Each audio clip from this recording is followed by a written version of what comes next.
অনেক দিনই ভাই এবং বোনের মনে একটা প্রশ্ন সব সময় ঘুরপাক খায়। সেই প্রশ্নটা হলো, হুজুর এমন কি কোনো আমল আছে যেই আমল করলে আমার মনের ইচ্ছা পূরণ হবে?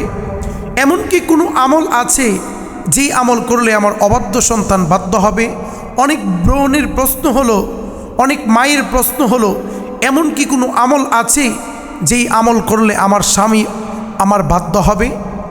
নবী করিম সাল্লাল্লাহু আলাইহি ওয়াসাল্লাম হাদিসের মাঝে ইরশাদ করেন, যদি কোনো ব্যক্তি একনিষ্ঠতার সাথে 12,000 বার বিসমিল্লাহির রহমানির রহিম বিসমিল্লাহির রহমানির রহিম পাঠ করে, আল্লাহ তাআলা তাহলে তার মনের ইচ্ছা পূরণ করে দিবে।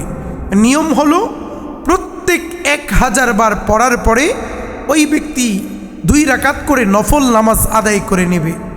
আল্লাহ তাআলার কাছে মুনাজাত করবে, যে বিষয় আল্লাহ তাআলার কাছে চায়, যেই ইচ্ছা তার অন্তরের ভিতরে আছে, ওইটা আল্লাহ তাআলার কাছে সে চাইবে।